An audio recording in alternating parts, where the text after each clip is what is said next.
Welcome to Minutes by Board Cycle, where in each episode we pack the insights from one of Australia's boardroom leaders into just a few minutes. In today's episode, Richard Conway interviews Catherine Brenner, Chair of Australian Payments Plus and Director of Scentre Group, Emmi, and the George Institute of Global Health, about risk appetite statements, their importance, their role, and how to get them right.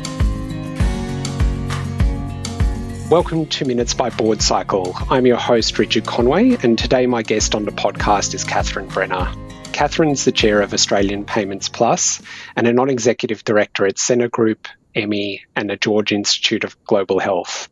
Previously, Catherine has had an extensive career as a non-executive director on a number of ASX-listed organisations and in investment banking. Catherine, thank you for joining me today. Hi, Richard. Lovely to have a chat. Catherine, so I wanted to talk to you today about how boards and organisations can get their risk appetite right. So having an articulated risk appetite statement is now a requirement for many organisations, but it's being broadly adopted by many more. But their purpose and how to get that right is often a little bit difficult for organisations. And so to start off with, I wanted to ask you at just a high level, what you see as the purpose of having risk appetite statements and how they fit into the overall risk appetite framework in an organisation. Sure. Well, risk appetite statements, or the RAS, as they're often referred to as shorthand, are really important because they provide guide rails that they outline the board's and the organisation's appetite and tolerance for risk in pursuit of the organisation's objectives. And it underpins sound risk governance, which goes to everything from culture to how decisions are made. Having it in a document, and it's usually part of a suite of documents, enables the board to communicate to the whole organisation the desired risk tolerance for specific risks to the organisation, to monitor and measure how the organisation is operating against the risk appetite. And also, if something's out of risk appetite or getting close to being out of risk appetite, mobilising the resources and implementing strategies to bring that matter back inside appetite. And in your experience, Catherine, are there some key things that a company or organisation has to do to make sure that they get those statements right and that they achieve their purpose? And conversely, are there some things that they, definitely have to avoid in that process? So it's more than just a piece of paper. That if it's something where a consultant's come in and drop a risk appetite statement and it gets approved and then sits in a folder until next year when it's on the calendar to relook at, you might as well not have one. A risk appetite statement as part of a suite of documents along with a framework document, a risk register. Different organisations call them different things, but a risk management policy, heat maps, all of those sorts of things are how it's brought to life and how it is converted into tools to be used in everyday decisions. Great risk appetite statements become part of just this is how we do things around here day to day. So having a number of iterations on the preparation of your first risk appetite statement and then when you update it is really important. And the bottom-up process, which comes through different parts of the organisation, identifying and talking about what sort of risks that they encounter, what the opportunities are, how they mitigate those risks is an important part of that. And then that will cascade up through the organisation to the leadership team and then organised under different headings. I think personally that having more than a dozen or so categories of major risks means that perhaps a little bit more work and thinking needs to be done. Then having a sort of top-down review of those risks, which is how the risk committee and then the board will look at them and the leadership team will have done the same, helps stress test those risks, helps understand and test what risks are we willing and able to accept. It enables the team to understand that they can take risk in some areas and in other areas that more needs to be invested in mitigants. Because risk is a finite resource like any other resource, whether it's human capital, financial capital, etc., and it needs to be understood and applied accordingly.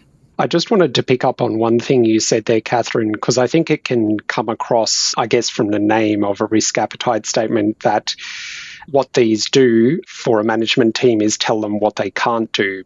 but you mentioned there the idea that it can tell you what you can do as well. And I just wanted to ask your thoughts on a risk appetite as a statement, as an enabling statement, as opposed to restricting one.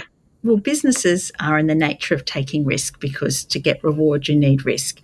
And so there are some things where in order to grow, to meet customer needs, we will need to take some risk. The risk might be it's an uncharted area, but if significant opportunities have been identified, the organisation may be receptive to that risk. But as part of being receptive to that risk, also we'll need to look at providing a reasonable degree of protection from the aspects of the risks that can be mitigated.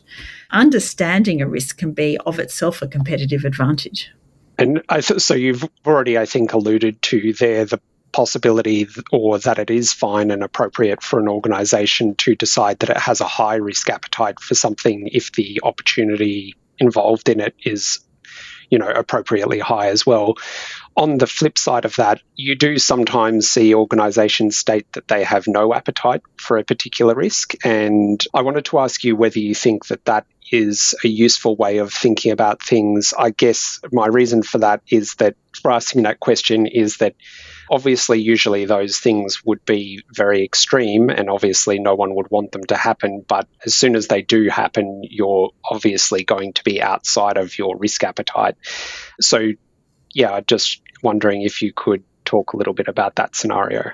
Sure. And look, language is really important here, that I find the definitions of no appetite and receptive and what goes in between do vary between my different organisations. And so everyone understanding what a definition and appetite means is very important. So when I think of my own organisations, that there's no appetite for incidents that threaten the life, the safety, the fatalities.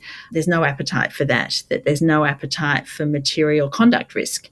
But for example, on cyber, as much as you wish that there wasn't any cyber activity, to have no appetite really means that you're not going to, for example, be connected to the web.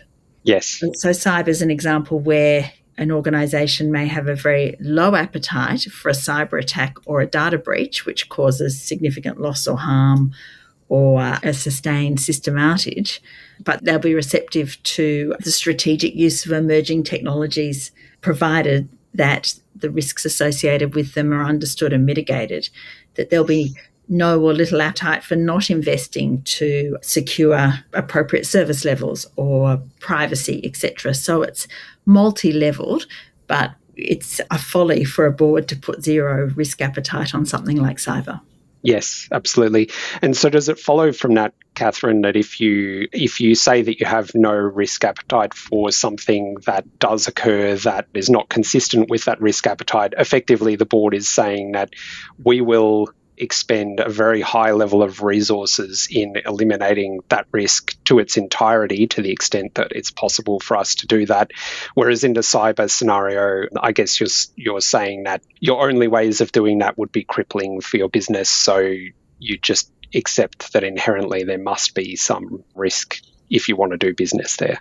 That's right, but you need to mitigate it as much as is possible. And sometimes there are risks which, even with lots of mitigants, still have a residual risk that's quite high.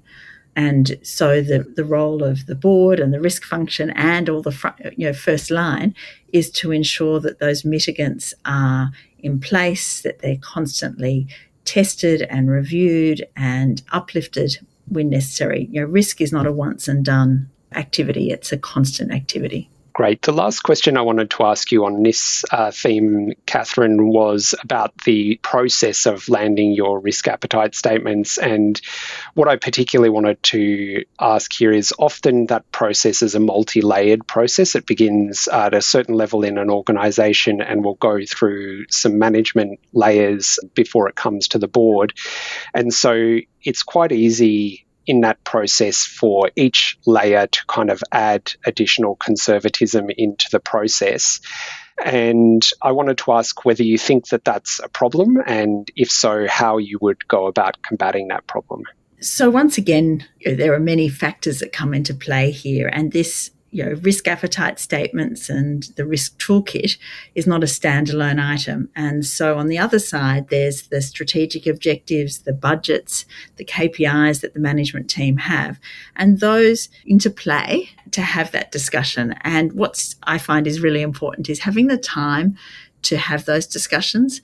So, for example, in risk committees, having on each agenda a deep dive into one of the major risk areas so that we can test that and calibrate whether we do have sufficient mitigants, whether we aren't taking as much risk as we really need to be to meet our commercial objectives, to stay ahead of the competition, to service customers. That tension is a good tension within an organisation. I do think it's really important that those discussions aren't just amongst with the second line of defence, that it also includes the first line, because the first line owns risk. If I look around a risk committee or a discussion on risk and it's all second line there's something wrong. Can I just ask you to clarify to any of our listeners who don't understand that terminology that you use there, what the distinction between first and second line is? Yes, apologies. So first line are the business unit leaders and people on the front line. Second line are people within the risk function. Some organisations classify, for example, the company secretary as second line, and then third line is usually external, so the external auditors. And so those three lines have different roles to play, but the risk ultimately has to be owned by the business owner.